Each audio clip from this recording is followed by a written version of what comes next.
All right. Let's see here. If this red light is to be believed, I do mean that it probably means we're live now. Yes. Hey, everyone. Welcome to an exciting new episode of Low Key on the We Are Libertarians Network. All right. Your host for this evening, my name is Harry, a.k.a. The Moving Target. Tonight's episode should be a fairly fun one. We're discussing Gundam double 080 War in the Pocket, and we're also dealing with Rascal Dreams of Bunny Girl Senpai. Hope I said that right. And then Stranger Than Fiction. But of course, as you know, that I don't fly solo. I always make sure I bring a ring with me. So I bring a chair and Vincent. The chair doesn't want to talk right now. So Yeah, it's fine. It's fine. Hello. And you said it almost right. It doesn't. He doesn't dream. That's the whole point. Close. So close. Well, I'm sorry if I don't get your gigantic, long weeb name done. That's fair. I completely understand. Yeah, it's fine. It's fine.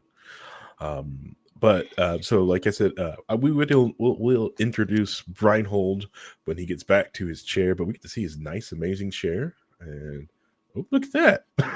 Goes up like I was waiting for the right time to just kind of pop up.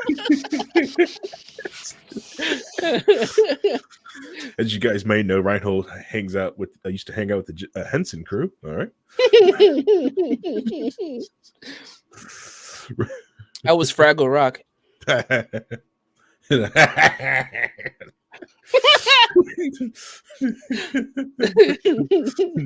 Soon to be Twitch mod. Abacabro Reinhold's on that head game down there. Soon to be Twitch mod. Oh, so good. Or gear. Yeah, I may when we really get good on YouTube, I'll probably give that guy a gear. He's getting a gear. Anyways, Reinhold, go ahead and introduce yourself. Hi, my name's Reinhold. And yes, I did do some work with the Henson Company. So but that was before we got, that's when they were on SNL and got kicked off because they were too dirty. Or any of those tapes exist? Oh yeah, you can get all the Saturday Night Live stuff. Yeah. Oh yeah. You can watch the Saturday Night Live episodes with them doing the really bad skits. Really bad. All right, so it's a cold night here in Indy. By cold, I mean, well, it's under 7 degrees, so it's cold for me. So they pulled me out of the kotatsu, which I was going to do this whole episode of the kotatsu, but my daughter refused to leave the kotatsu if I don't leave the kotatsu. So we both decided to leave together at the same time, watching each other. No trust. But I was talking to Vincent saying that, hey, I really wanted to go make some coffee to warm myself up. And he goes, why don't you make some tea? And I tell you, because I really only like tea one way. I like it this really complicated way, but I learned how to make it. And it's really, really good when I do it this way is I've got to get a good hot rolling boil on it first. So that's since I don't have an electric kettle, I just have things that make hot water, or I have to use my stovetop. Now I do have like a little stovetop kettle, which get there, and so I sit there, wait for it to get hot, and then pour it in my cup, and then I also have to pre-warm the cup, then pour that out, then add the hot water, then add the tea bag, and then wait the step time to make sure I get some good tea. Other than that, it tastes like awful hot leaf juice, and I can feel Uncle Iro looking at me going with shame, like pathetic. So I really only like tea that way. Like, will I drink tea? Yeah. So much should I say, like, what do you mean you have other methods to make hot water just? Well, one, the espresso machine, which is sitting in my office here, which will be moved to the studio once Spangle, dear leader, gets it all set up and actually can be there. So I'll bring the espresso machine, which is a good espresso machine, actually grinds beans, pushes down into the canister, so you patent it down, and they actually can make fresh espresso with fresh ground beans. It's a really cool system. It's like an $800 espresso machine. It's really, really nice, and I'm going to bring it to the studio. And then I also, which has a hot water button feature, so you can do some sort of tea off it. It's not really that hot. I think it comes out at 180 degrees. So it's not, It's not that hot. it's not hot. It's still McDonald's hot, but and then I've got one of those water coolers things that you put the water on the top, and it's got a little hot water on the side. That one only comes out, I think less than that, is like 165 at the most, I think. So it's hot water, but it's not good for making tea. It's not hot enough to make good tea. It's not the same. It's not the same. I've got one of those with a zero water filter container on it. So you put water in there and it does the zero water filtering, which gets rid of everything. I mean, you put a mineral detection in there, you get zeros. Nice. That's pretty good. Nice. And then it just dispenses it cold or hot. So it's a nice little thing. But I know a lot of people with tea, when it comes to tea, it's more about the ritual than it is about the actual drinking of the tea. Yeah, see, I don't have the ritual aspect on tea. It's just like if I do it these steps, it tastes good. When it comes to coffee, oh yeah, I'm down for the ritual. I will sit there and do what I need to make good, like a cup of coffee. I will grind beans. I used to grow up with my mother used to make me grind the beans up with the hand crank grinder. Grind it up. Yeah, that's fair. We used to go to the store and buy the beans and have the grinder grind it up for us and take them home. And then now I just have a Keurig and I just don't care. What about the planet, Reinhold? You get one of those, so you get one of those renewable. So what you do is you get this coffee like you do before with the grinding and everything else. You can still do that. They make these K-cups that you open up and you can put your coffee into it and use it. And then when you're done, you pull it out and put another one in and do that. You can do it with tea too. You can put tea in there and use the Keurig for the tea. So that's what my wife does sometimes. Okay. All right. But then this time of year, there's also the K-cups for the pumpkin spice. Mm-hmm. Yeah, gotta have pumpkin spice coffee that apparently my wife has been begging for more of. I have to go get some more. You know what they say: happy wife. We went through 2 cases. Happy wife, happy life. Okay. Yeah. Always remember that. If anyone says like that's sexist, that's statistics. Okay. It's facts. You've got facts saying that, like, that's facts. Your chances of divorce goes completely down if your wife is happier than you. All right. So, anyways, let's see. Future Twitch mod, Abaca Bro. My ritual is going to Casey's, grabbing a 52-ounce no ice, fill it to the top, and slam it in my car as I stare at people skating by with 10 and on 5 and a pack of Luckies, which I'm assuming he means Lucky Strikes. That's awful. That's disgusting. This is the worst. I hate you. I can't believe you would do that at all. It's just really crazy. Yeah, that's awful. Yeah. Reinhold says your habit is disgusting. Luckies. That's what he's mad about. Yeah. All right, so today's episode, we're going to back onto the media that have shaped us, shaped our opinions, shape how we view the world. Basically, the piece of us that helps, just in our background, what's in the back of our heads, what are we talking about? I think one thing we did not do this episode was discuss who wanted to go first this time around. So I think. Have we all gone first before, right? Yes, I think I'm pretty so. sure I know I went last ones, first ones. Yeah. I still like doing the me in the middle just because you guys are a little close to each other on content, and this kind of breaks it up.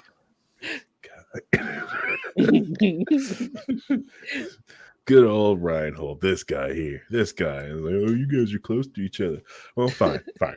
Screw it. It makes sense. I think it flows better. Does it? Yeah.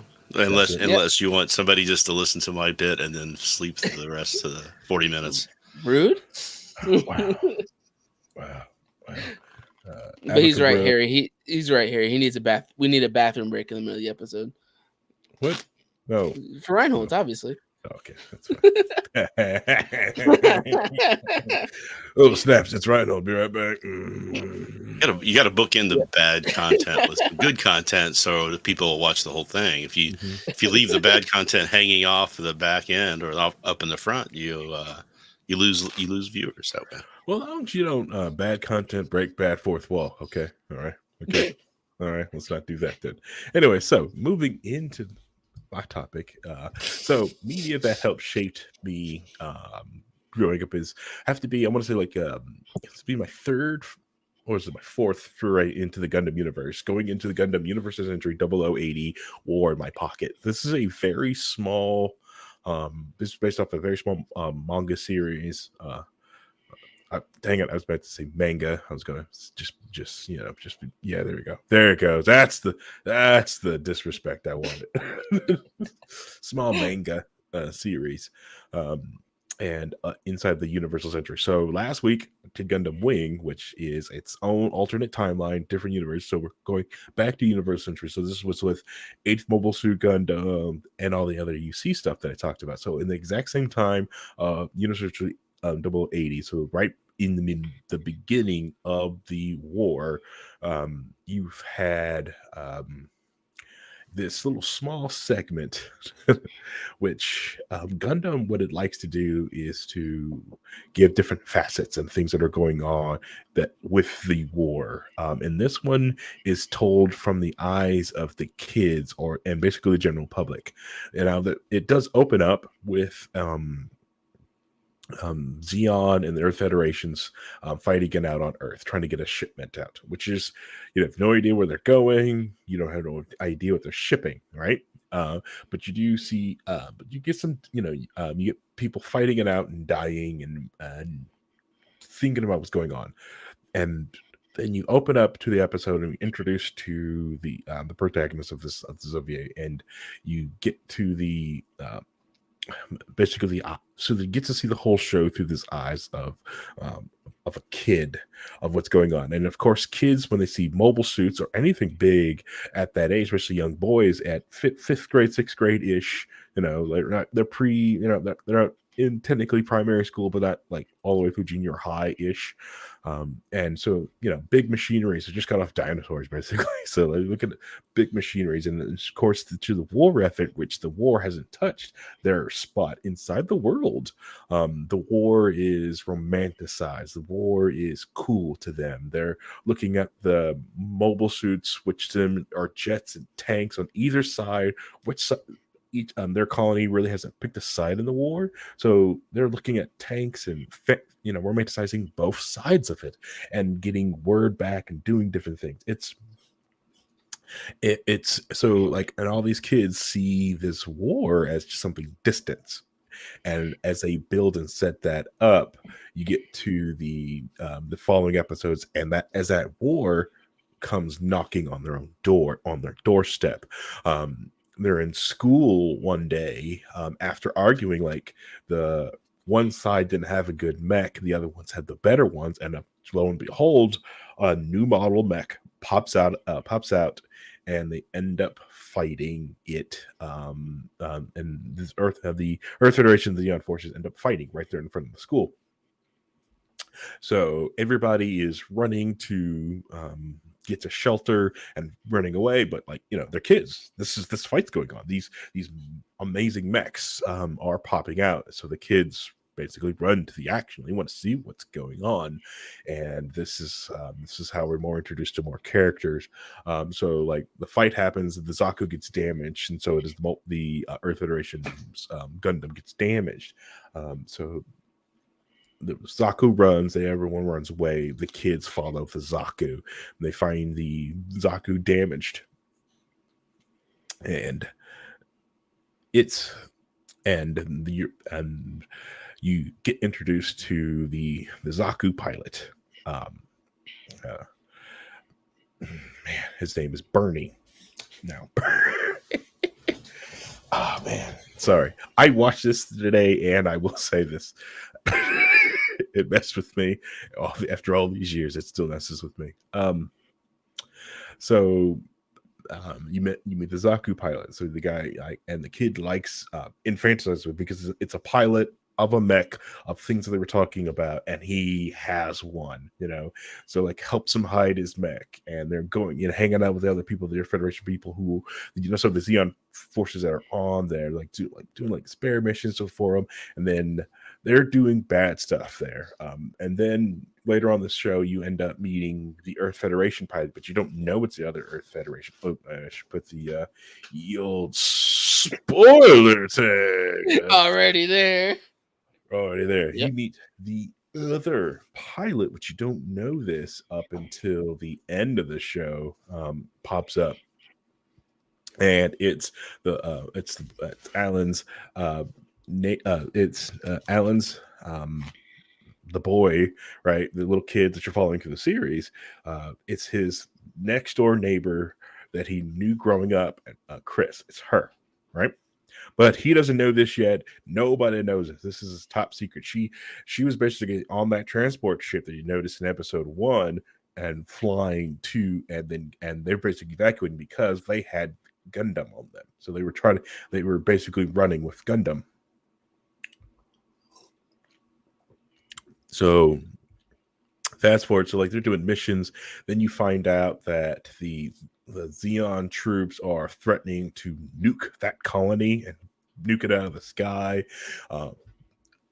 Bernie ends up having second thoughts about it, which you find this out around the end. So it culminates to these two factions basically wanting to battle it out and duke it out after each other, and you basically use these kids basically home as their battleground. So to me, it's very reminiscent of the stuff, some of the dark tales you hear from World War I, World War II, where they're fighting and shooting, and you're in the United States, you hear about this stuff, but the idea that that's someone's backyard they're shooting in. This is that's someone's farm that they're the tanks are rolling through. Someone owns there, someone used to live there or used to do things there. And that's what this thing was. And you get to the point where the end where this is so I was watching and reviewing it today to remind myself of a lot of things. And I watched the first 2 episodes in the morning. Then I had to go pick up Gunther from school. And I decided I thought I hit pause. Apparently I didn't all the way, or something happened. And I leave. I go pick her up and I come back. And I come back to the saddest part of the whole anime is at the end. And because like I said, it culminates between these Zaku and that Gundam having a rematch, fighting it because Bernie has never faced anybody with such skill as this Chris person. Well, he has a Gundam brother he didn't know, and they end up fighting, and they end up almost killing each other. But the Gundam ends up killing the Zaku pilot, and the Earth Federation's pulling up. And as I was walking into it, you just hear the noise. I heard the noise over the sound blaster. It's oh no, get that! How's that Zaku pilot? He's hamburger. Okay, so as the pilot's describing the cockpit as they come up, it's just hamburger meat inside there, basically just shot up from the Gatling guns. And to show the seat, the blood everywhere. And the kid is just in shock of all this happening around him because because that's his friend that is not. It was in that Zaku, and he's just murdered up as they tries to rescue the Gundam pilot out of the mobile suit. He at that point notices that's his next door neighbor Chris, because that's it was a mystery, and he finally figures it out. That's Herb there. And he's just all broken up, and he kind of passes out, and the Earth Federation troops take him back home. And that's when he uncovers the tape of Bernie, admitting to his crimes of everything that he's done, and also giving the boy all the evidence that all evidence that Alan needs to get the Earth Federation to prevent the colony from getting a hit with a nuclear attack, if he can get someone to believe him. And the saddest, most touching point is that he talks about that he's, he really doesn't he's kind of done with this war, but all he wants to do is fight that pilot one more time, and he has to go do this. And then he talks about how he really and asks Alan, it's like, hey, if I don't make it out of here alive, I really want to see Chris again. If I don't make it out of here, tell Chris I said hi, which he doesn't know. Look, he died, and he doesn't know that at the time he was battling Chris. And then you fast forward into this, and then he leaves, and he sees Chris walking around, and Chris's arm is all busted up from the fight, and she's looking for Bernie. And it's like, hey, I got to leave soon. I can't find Bernie. If you see him, tell him I said goodbye. Oof.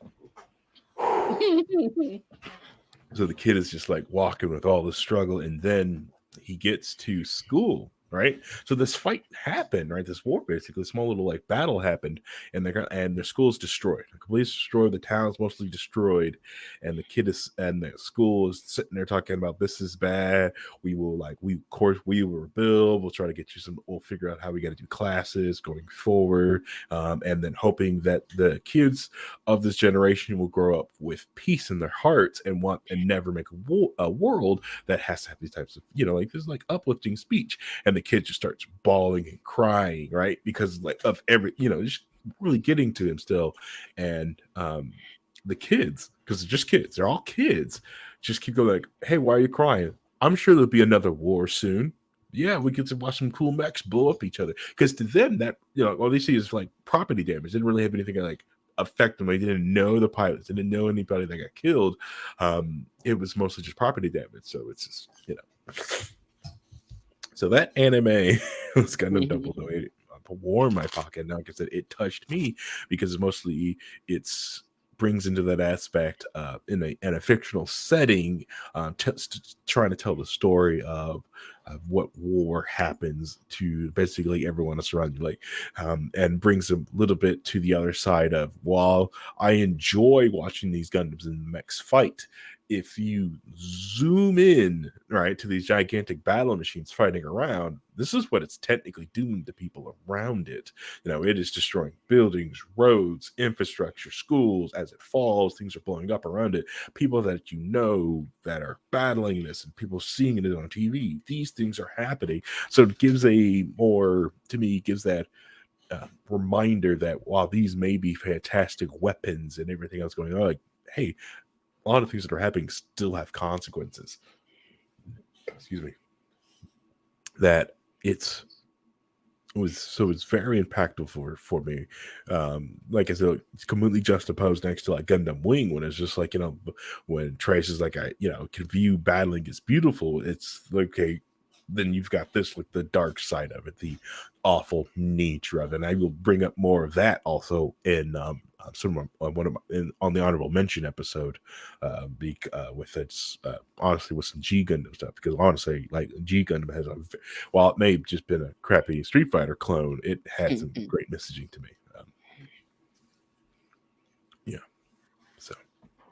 Yeah, it's one of those things that when you see war for what it really is, and that taking what is essentially a toy commercial and putting reference around the toy commercial is like, hey, kids are gonna watch this because they want to see what the mechs do and how cool that is. Oh, hey, guess what, kids? You're in the show too. Those kids saying that they can't wait for the next war, that's you. That's you. Would you like some trauma with your toys? Yeah, that's basically what that was like, would you like some trauma with your toys? Your thoughts, Reinhold? You're muted. Of course I am, because I'm a professional. That's how we Professional.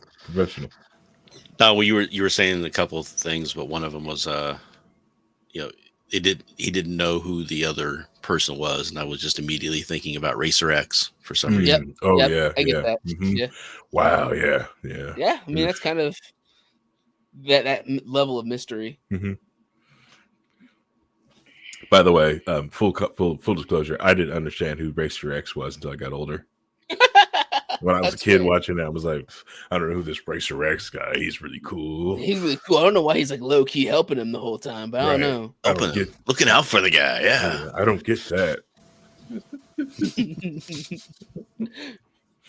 Yeah, but it was a mystery to them. Like, so like Chris didn't know who was the other pilot, didn't know, like, how did the Zaku keep knowing this information? Because it was the little boy feeding information to both sides, even because, like I said, like he was just talking, he was just having fun, and we're like, oh, this happened where?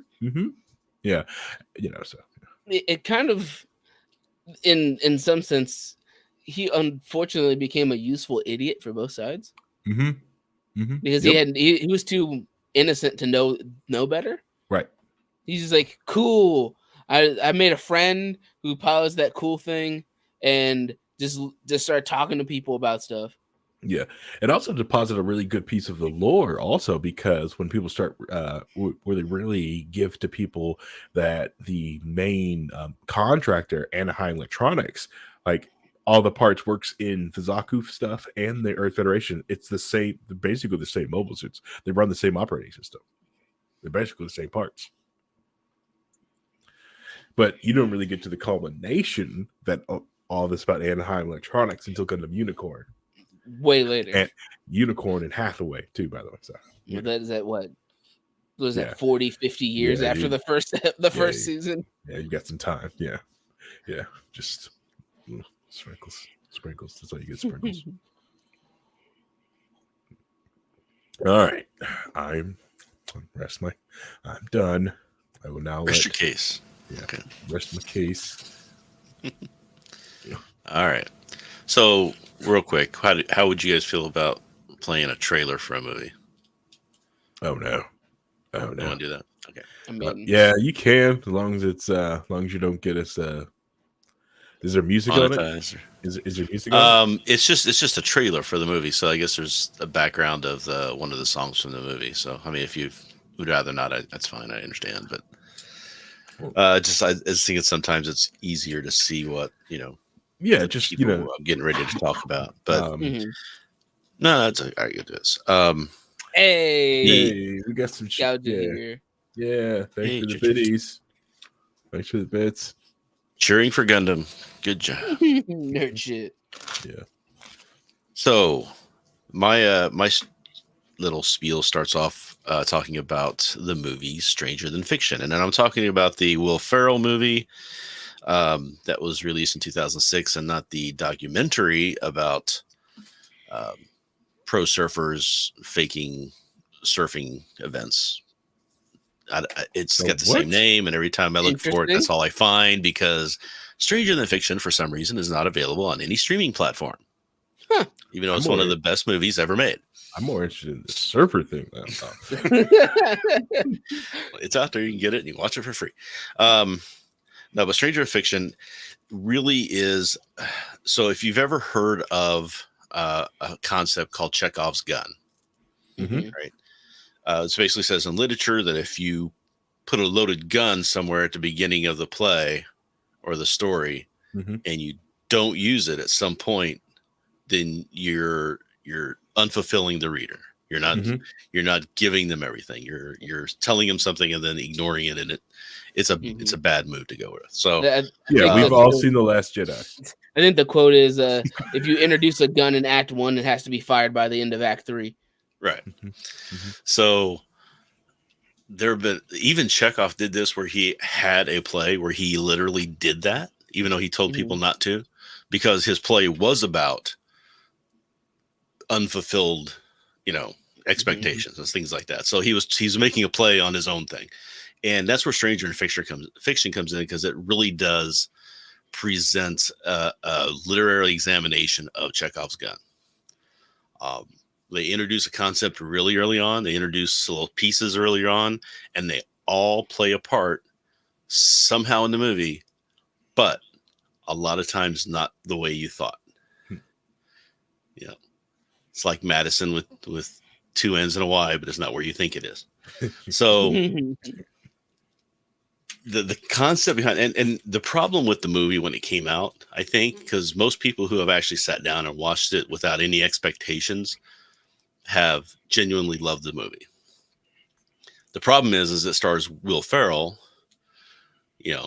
right about the time of, Ron Burgundy and, Talladega Nights, and he's doing all this crazy wacky character. Comedy. Yeah, wacky comedy. You're in your face, very, very upbeat.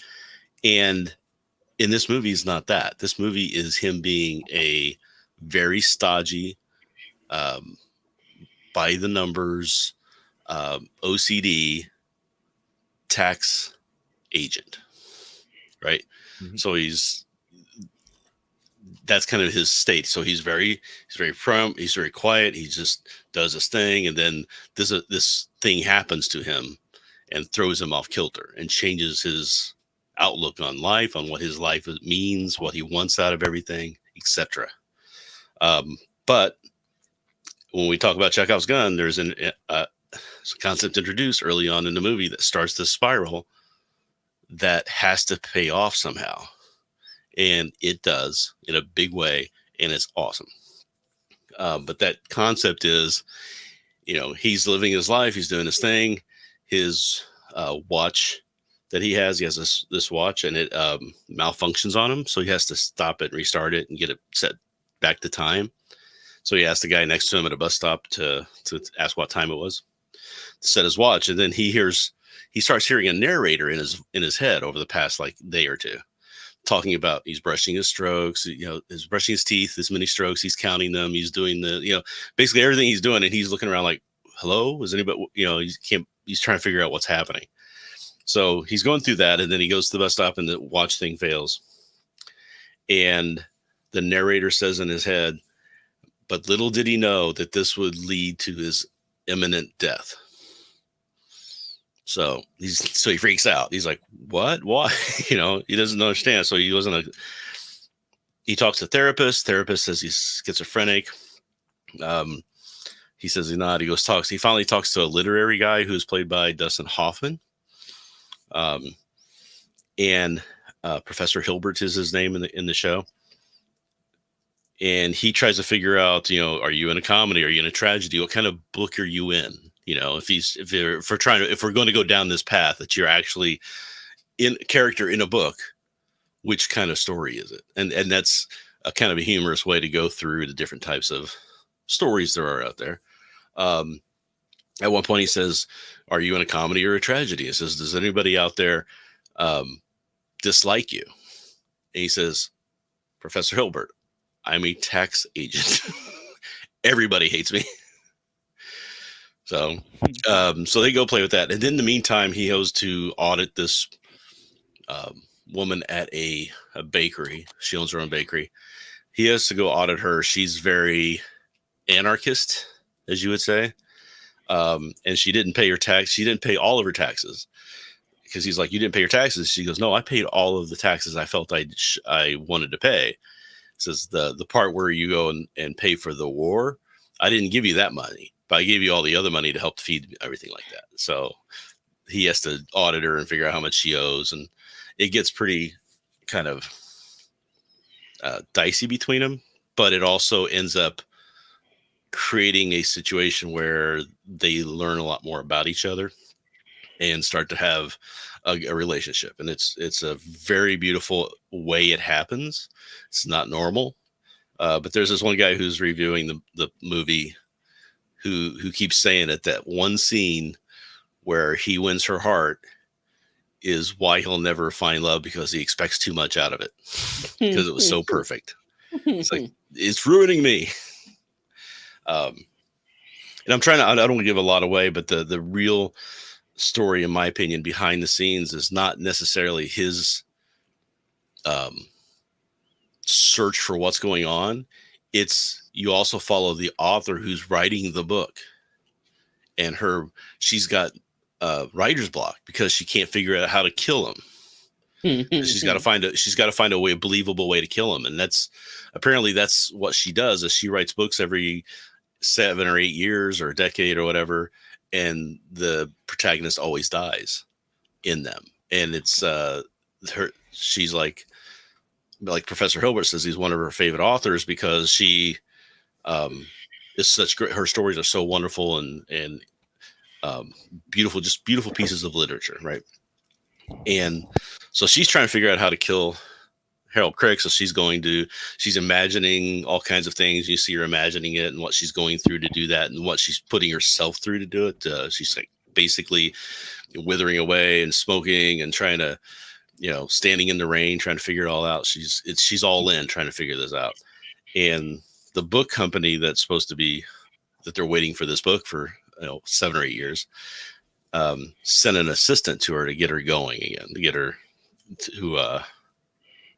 writer's block broken. So she's going through that process. The character Harold Crick, who's played by Will Ferrell, he's going through his process. Everybody in the movie, the main stars of the movie, right? They're all going through something, and this event ends up changing everybody's lives in some way or another. So it stars Will Ferrell, Emma Thompson, who plays the writer. She's wonderful. I mean, she's just a fantastic actress. Dustin Hoffman is in it. Queen Latifah plays the assistant from the book company. She does a great job in it. And one of the guys, I can't remember his name. And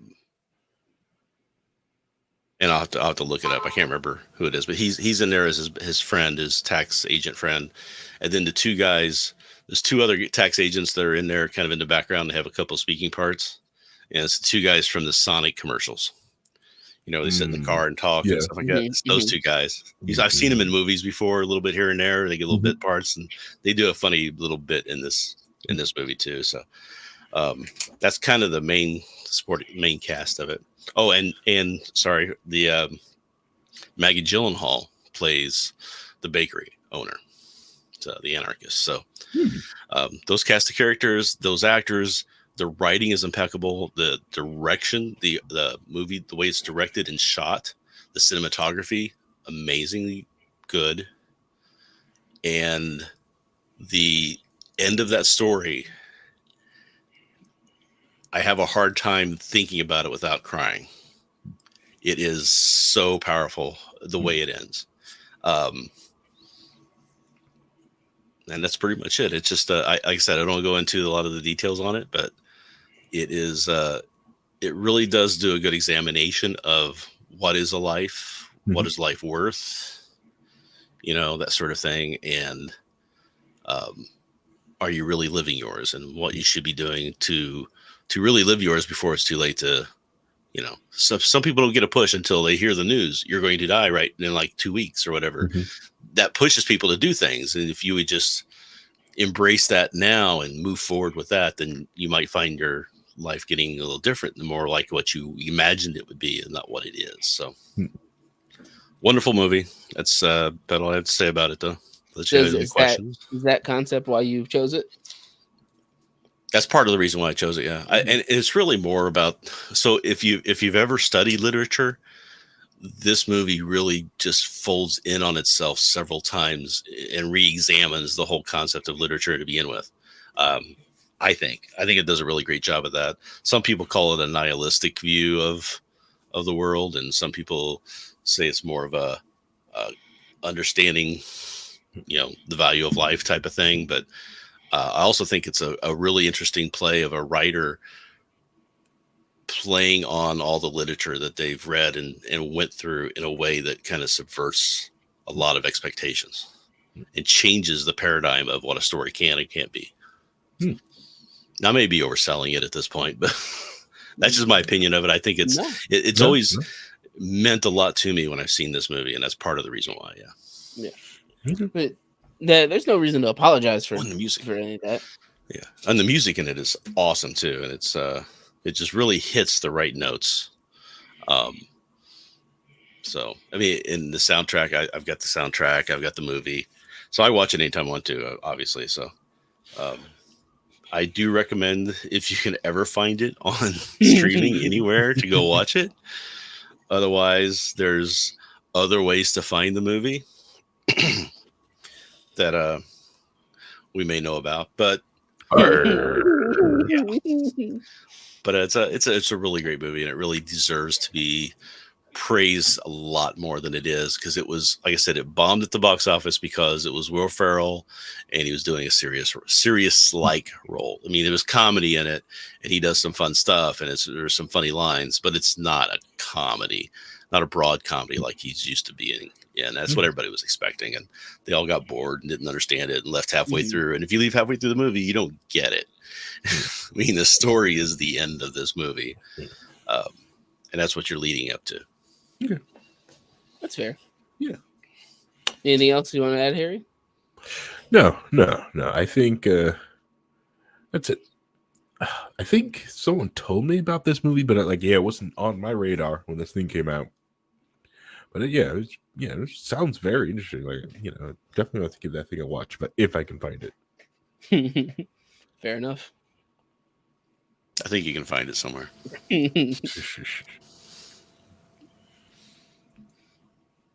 All right. Well, I'm going to go right into talking about it. I'm going to use the shortened version of this title, so I don't have to say the whole thing the whole time. So I'm just going to call it Bunny Girl Senpai. No, the whole thing. Every time. Absolutely not. The whole thing. So for it, there's a lot You gotta say it at least once, right at the beginning. So when I write docs for work, we have companies and they have the whole company name, and we always say the company name, and then in parentheses the short tag we're going to call it the rest of the document, and then we go there. So you need to do the beginning. So I'm talking about Rascal Doesn't Dream of Bunny Girl Senpai, and the movie that finishes basically the arc of the 13 episode season, which is Rascal Doesn't Dream of Dreaming Girl. One of the main narrative crux of the entire show is the concept that they created or used, what that they call puberty syndrome, in which your mental health and your mental and emotional health can manifest physically on your person. So the first example we really get of it is the main character Sakata. His younger sister Kaede is minding her own business, and when she starts getting cyberbullied from kids at school because she wasn't there and wasn't interacting with them, so they started bullying her and telling her that she needs to go die and kill herself. And she walks into his room, and then just cuts start appearing on her, and she starts bleeding and collapses. And then it just manifests physically on her person. Sakata himself, during this event, gets 3 massive claw marks, like a giant bear mark across his chest, that he doesn't know where it came from, and he doesn't understand it. Do I need a content warning banner for you? No. All right. Okay. Just wondering. It's just all right. Continue. Sorry. Right. But because he's a middle schooler, everybody doesn't. They don't believe that it just manifested itself. So he ends up in a low point in which he, as a middle schooler, goes to this beach, and this high school girl comes up to him and starts talking to him and tells him that she believes him and starts helping him work through it mentally, helping him work through the fact that people aren't believing him, and that for you, it's better for you to be a better person every day than it is to suffer and be resentful for people who don't pay attention to you. It's better to be kind than it is to resent others. So the concept of puberty syndrome is the main crux of all of the arcs, because it manifests in different ways. So in the first episode, you end up getting introduced to the titular bunny girl senpai named Mai, and you meet her with Sakata in the library. He's just reading a book, and this girl walks by in like a Playgirl bunny outfit, like a Playboy bunny outfit with the leotard and the high heels and the cufflinks and the bunny ears, and nobody's paying attention to her at all except for him. Sakata's the only one that can see her in this entire library, and he's like, "Hey, senpai, I know you go to my school, and why are you dressed like this?" And she's like, "Well, it's better. This my warnings is don't be near me, and you'll be fine." And her puberty syndrome is that people are forgetting that she exists because she was a childhood idol. Like, she started on a TV drama at the age of 6. And then when she was getting into high school, she had a falling out with her mom, who was her agent. And she decided that she didn't want to be in the industry anymore because her mom pushed her to do something she wasn't comfortable with. And she decided, screw that, I'm on a hiatus. And I just want to forget about it. So people started forgetting that she existed. And the first arc, which is the first 3 episodes, is about Sakta helping Mai get through her bout of puberty syndrome. And the first arc, the first 3 episodes, the ending of the 3rd episode has an emotional core that some other shows don't reach in a full season. When you're watching a character basically putting his own health on the line to make sure this person that he cares about doesn't go away. Because at a point, he discovers that if he goes to sleep, she doesn't exist anymore. So he ends up staying up for days, drinking energy drinks while still trying to focus on doing exams. And her watching him go through this, and her feeling terrible that this guy who she barely knows is putting his everything into helping her. And it just kind of plays to who Sakta as a main character is. One of his friends really describes him in a very solid way, which was, the best part about you is that you aren't afraid to say thank you, I'm sorry, and help me. Somebody who understands who he is and is willing to get what he needs from other people. And the series goes through a lot of different characters dealing with different emotional aspects of themselves and how it affects them on a physical level. Like, one girl has anxiety about a decision that she makes, so she keeps repeating the same day over and over again. And only Sakta and her know that it's repeating because they bumped into each other on one of the earlier episodes, and it caused a connection. And like, somebody has like an identity crisis on who they are as a person because they matured faster than their body matured faster than the other girls. So she doesn't like her own body, and is very intelligent, but feels like her intelligence gets ignored because of how fast she physically grew up. And it touches on a lot of emotional issues while also having solid humor in dialogue. The way the dialogue is written for characters like Sakta, who his whole personality is that he really doesn't care what other people think because he doesn't really understand how to read the room properly. So a good example is that he's flirting with Mai, and she like grabs his arm and she goes, I bet you're thinking some really lewd thoughts right now. And he goes, probably 100 times more lewd than you can imagine. And she immediately pushes him away. He's like, what the fuck? And that all the characters really flow into each other when they're talking about things.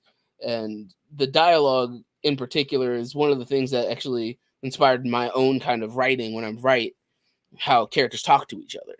Because it's very natural dialogue where even though they're talking about a subject, there are points where they just randomly tangent off in the middle of talking about stuff. Like his friend, the science girl, they're discussing this whole thing of Mai disappearing, and she's making coffee using a Bunsen burner and beakers, and they're talking about it. She pours him the coffee, goes, here's your coffee and here's the sugar, and it's this vial that just has all the scientific information about sugar on the outside. In the middle of a conversation, she's like, are you sure this is sugar? She goes, I mean, it was white when I put it in, so I think so. Anyway. And it just kept talking like nothing happened. And it's one of those kind of it's the dialogue that they easily weave serious and playful with one another. and that affected my own personal writing as well, without losing the emotional core of these characters dealing with very serious issues that some things they don't address, some other media don't address very well, and they ignore it, or they don't use it to its full extent. And with the fact that you're set a mystery early on, because they don't explain what happens, where his scar comes from, like immediately. They don't explain it. You have to wait and see how they reveal it or where it comes from. And when it does eventually get revealed, it's a very satisfactory reveal that is that hits very emotionally powerful. For me, I rewatched it yesterday, and there's a point about past halfway through the season where an episode starts, and because I rewatched it, my perception of that scene is completely different. So I immediately started tearing up instead of feeling the appropriate joyful moment that it's supposed to be giving me, because I know what's going to happen. I know how this affects the plot as it further goes on. And watching these characters become closer together while dealing with their own mental issues and working together in a manner that weaves all their lives together in this tight knit group of friends, that is very impressive, to make all the characters that do appear have a personality and a reason to be there, and that they are interesting when they are on screen. Like even some characters that you get less screen time, like Sakura's best friend, he's like a basketball player, and he's really good at playing basketball. And one of his jokes is that his girlfriend hates Sakata because he's a loner. He's like an outcast, and she hates him. But every time she tries to confront him, his best friend just kind of ignores her and continues hanging out with him. But there's a moment where Sakata is helping helping one of their friends out, and it's like 2 a.m, and he calls his best friend and goes, "Hey, they're in trouble. Meet me here." And he's there before they even reach there. He bikes there, and he's like, "Oh, you told me to." He's like, "Oh, you got here faster than I thought." And he's like, "Well, you told me to fly here, and all I could do was bike, so I did the best I could." So for me, it's the emotional core of the show is very powerful and very well written and well done. All the characters have a solid personality that is very distinctly their own, and it helped me personally with writing. And even though this is one of the more newer things I've watched, because this only came out in 2018, it caused me to have like a massive influence to the point where I still think about it. There's a reason I named the series after the show, because it's constantly is one of those things that sit there in my brain. I will say that one of the things that certain people that I know, nostalgia, will not enjoy is the fact that the main character Sakta realizes this is supernatural. He's like, "This is a supernatural thing that's happening. I don't understand it." So he goes to his science friend Futaba, the girl, and she explains it as best she can scientifically.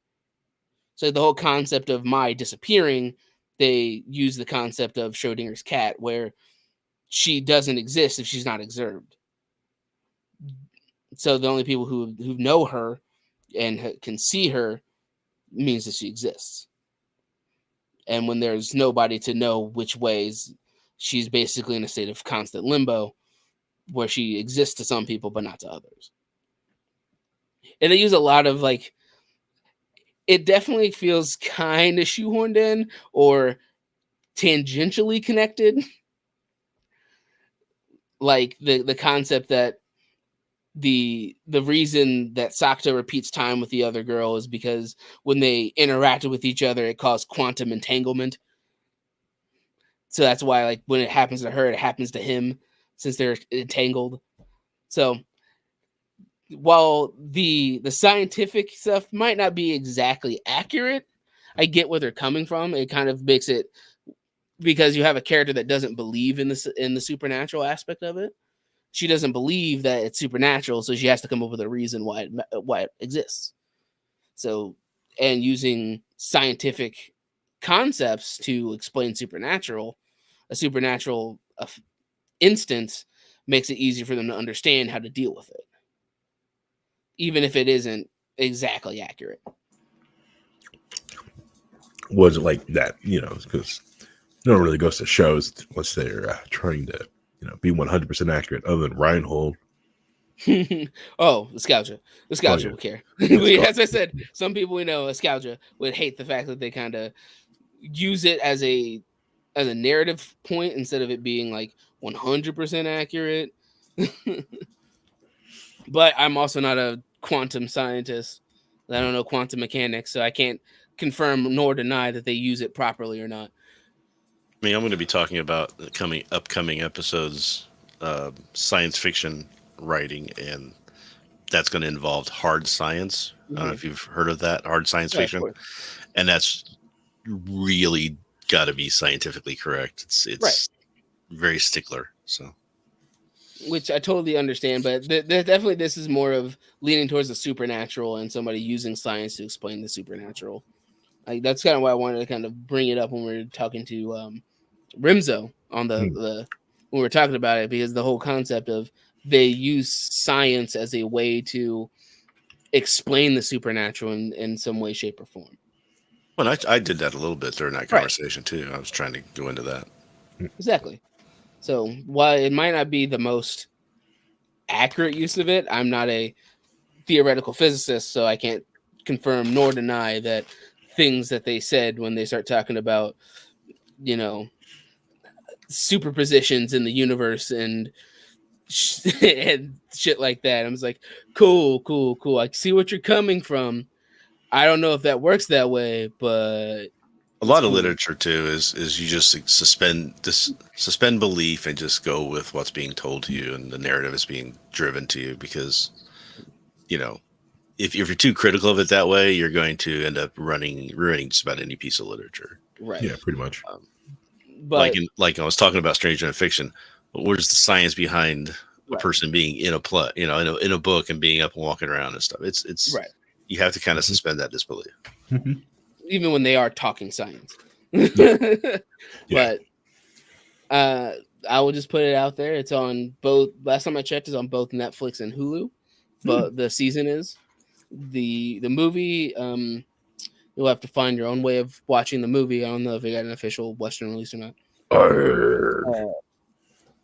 But when you do watch it, I do highly recommend you watch the movie, because the movie really brings the entire 13 episodes together. It feels like it's the culmination of everything the 13 episodes built to. And like Firefly. Yeah. Serenity. Okay. Yeah. But it's definitely a very, very interesting watch. If any of it interests you, I would suggest giving it a watch. The comedy, the dialogue's great. The comedy can be kind of ridiculous.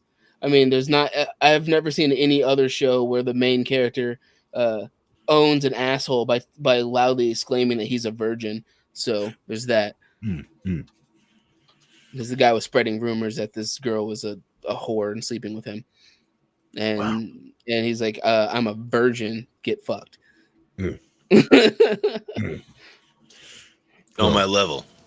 Exactly. All right. So, yeah, is the reason why you picked this is because, it did help influence your writing style, or? It influenced my writing, the way the dialogue interacts, but also the fact that it's just kind of, it's one of those shows that after I watch it had always been just kind of in the back of my mind. It's one of the ones that lingered, that I haven't rewatched it for like a year, but still was constantly there, just in the back of my head. I was just constantly thinking about it. Like after I watched it, there was like a solid like 3 months where every time I saw a Nostalgia, I was like, I should rewatch Bunny Girl Senpai. I should just rewatch it. I thought it was really good. I should just rewatch it. and which I'm glad I did, and it still got me to cry because, of course, it did. It's like I'm not doing anything. Let's just watch some Bunny Girl so far. Right? It's like, and it got me to cry because you get invested in the way these characters are and the fact that the characters. There's a bunch of things that really show you who the characters are. It's like Sakta is talking to another person. Is like the three phrases I always want to hear from another person is "Thank you, you did your best, and I love you." And like and for him, those are like the three things you always want to hear from somebody that you care about, be it a parent or a sibling or a loved one. And it kind of just shows, like, again, it just kind of shows you that he's all about being kinder to the next person. And that's why he's willing to kind of go out on a limb for all these people he like just met. Like he met Mai when she's just randomly walking around the library, and he just goes all in to help her because he's also going through the syndrome. And he also knows his sister was going through it. And so, yeah. You know, Reinhold, you could put an avatar image so when you turn your camera off, it, it gives you something neat to stare You're muted again. See, you can do like this, which is really neat. Yeah, I'm going to do that. I just hadn't got around to it yet because, professional. Yeah. Okay, that's fine. Well, what are your thoughts, Reinhold? I don't know. It's anything that make you emotional. It can reach into your. I mean, that's the whole point, in my opinion, of literature and entertainment like this. That it has to affect you in some way, emotionally, like to make you think about things a certain way or a new way that you hadn't thought of before, or pull an emotion out of you that you weren't expecting the need to have felt at that time. And especially if it hits at the right time, at the right place. Like, I don't want to get into too much of an example, but there was this one time where I was watching this movie and it just hit me because of the situation I was going through was almost identical to what was happening in this movie. And it just really floored me for that reason. And, there's things like that. I mean, that's my opinion, the height of literature. Trust me, Reinhold. There's a reason why your line April's on the list, and when we get into it, there's a reason it has to be when Harry's talking about something more positive and light, because it's going to get real dark, real fast, both for me emotionally, because I watched it at the time I watched it, and what it's about. We're gonna get there. Trust me. When you just talked about, put a pin in it. We'll get there.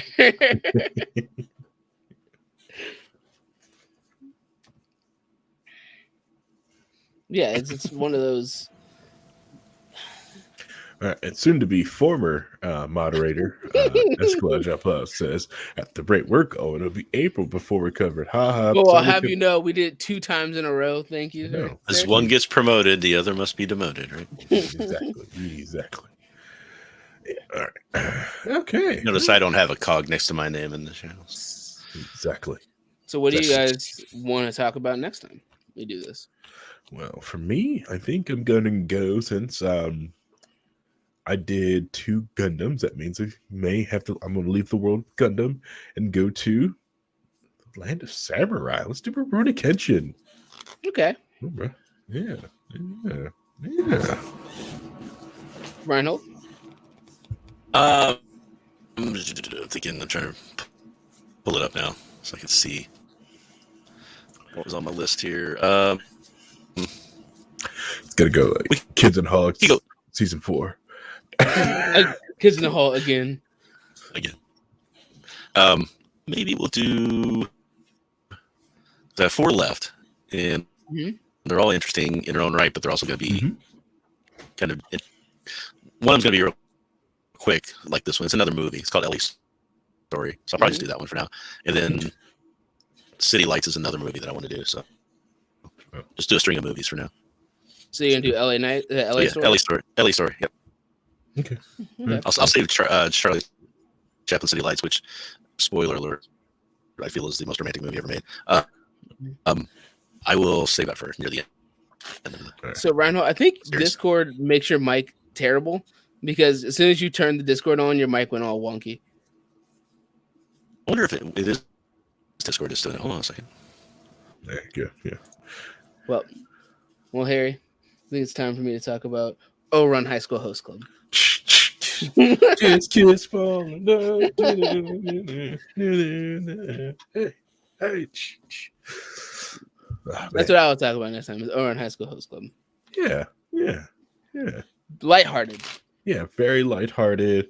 One of the few lighthearted things on my list. I've got Rurouni Kenshin. That's Yeah. lighthearted. But it's only lighthearted so they could just wrench it from you. It's lighthearted until it isn't. Until it isn't.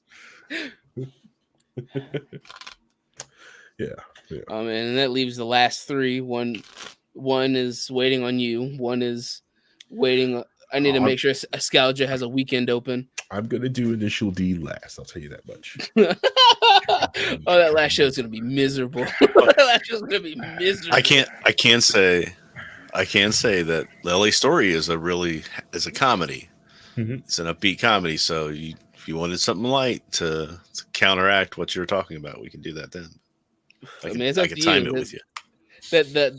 Trust me, the reason why that one I'm waiting for Harry to do Initial D is because all of Gundam is sad and Rurouni Kenshin it will be sad. The only thing that isn't like emotionally damaging is Initial D because it's cars racing cars. There's emotion. There's emotion. Yes, I know there is, but nowhere near as much as the other ones. You can't tell me that you 2 when the AE86 engine blows. Right here. God damn it. God, Harry. Versus those Evos. Yeah, Gearhead would probably cry at that, right? Oh yeah. Mm-hmm. Yep. Yeah. Or how about when Cascade? Okay. We'll get into it. But yeah, I have one that's waiting on Harry. I have to make sure Scout is open for a weekend to talk about Future Diary because that one's trash. Oh man, it's so trash. It's gonna be so great to watch with somebody else. So trash. And the last one's the most recent thing, and that's also just a manga. And that's gonna talk about the spiral that it caused. Yeah. All right. So the next order of business. When do we do our next 6-hour show? Or sorry, not 6, 4-hour show. Oof. True. Yeah. So me personally, November 24th, which is Black Friday. I do like because I'll be off. Easy for me. So I have genuinely no idea what my work schedule is until 3 weeks beforehand. So, but it's Friday night. It's Thanksgiving.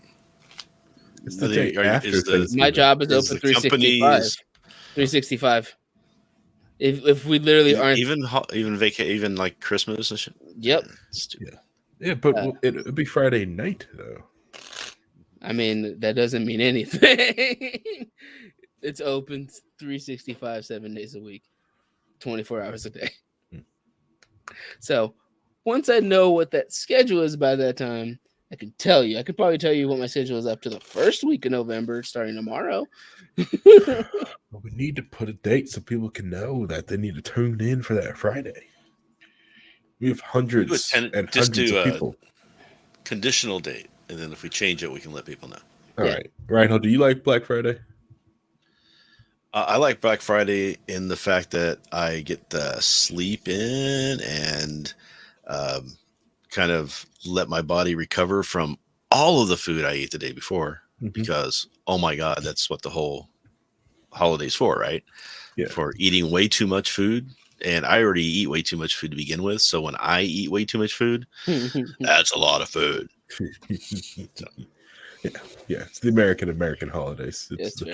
So Black Friday is great. You get to sleep, kind of sleep in. You take it easy. You have your turkey sandwiches that you have from leftover turkey with the mayonnaise. It's the best day, right? Oh, by the way, Scotcha, we already talked about this.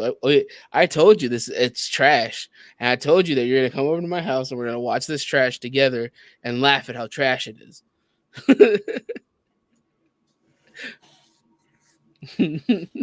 That's fair. I agree with him. You should watch Over the Garden Wall. It is very short cartoon, very Halloween spirit. WAL or WALL? WAL. All right, so I'm gonna end this episode before it gets too long in the tooth. Thank you everyone who was tuning in, watching this. Actually put us out on the face too. So thank you. If you watch this long, you would listen to anything else in the world, but you decided to listen to us, and that I thank you. Thanks for having a good night. We see you guys next Monday, and tune in for November the 25th for our 4-hour walnut special, which that Friday night show needs it. So I'm going to go off and try to pull some more of the Wall Network people in there. I am going to try to pull. I'm actually going to try to see if I can pull Miranda. It's gonna, she might need a microphone, so I might send her over down to Vincent's house to hang out. God damn it! Just hang out with him. Yeah, just go over there. It'll be fine. No, I'll probably have her come over here because I've got a 2 mic set up, and I'll be drinking there, so I actually can party with somebody. Yeah, somebody also drink. I know, but she'll probably yeah. So we'll sit here. I'll move the mics and been at the Kotatsu getting drunk, watching guys like Smashed. I know. 4-hour stream turns into a 12-hour stream. Didn't even realize it. I know. Yeah. All right. All right. Thanks, everybody. Goodbye. Say goodbye, Reinhold. Bye, Reinhold.